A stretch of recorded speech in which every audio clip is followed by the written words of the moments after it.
Face aux conséquences du changement climatique sur la vie des communautés, le gouvernement, à travers l'Agence nationale de gestion des catastrophes humanitaires ANGICH, avec l'appui du système des Nations Unies, organise cette rencontre de 2 jours portant sur la validation de 2 documents.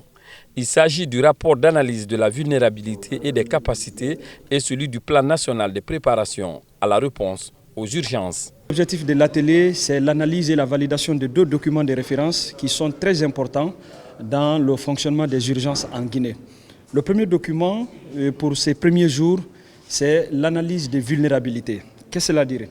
C'est-à-dire c'est un document en français clair qui donne le profil des catastrophes de chaque préfecture. Le deuxième document, c'est le plan des contingences nationales. Le plan de contingences nationales englobe tout.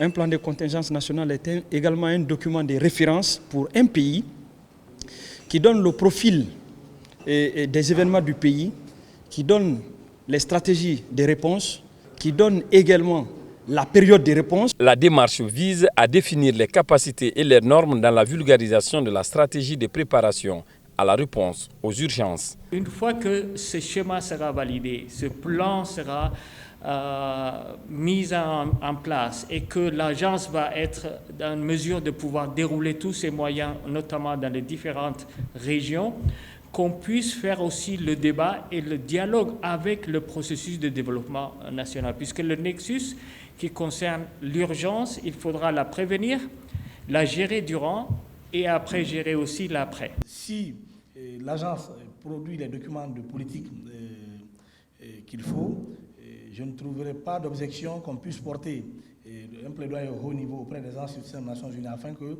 en termes de capacitation, que l'agence puisse disposer de tout ce qui est outils d'intervention de proximité et de façon prompte auprès des citoyens. Parce que dans tous nos pays, ce qui manque souvent, c'est la promptitude de l'État aux côtés des sinistrés lorsqu'il y a des cas d'urgence humanitaire, quelle que soit la raison. Donc votre travail, en plus de l'action opérationnelle, vous devez aussi de pouvoir mobiliser l'ensemble des structures de l'État qui interviennent dans le secteur humanitaire, que ce soit dans le domaine de l'environnement, dans le domaine de la santé, dans tous les domaines, vous devez de les fédérer afin d'avoir une seule réponse dans le pays.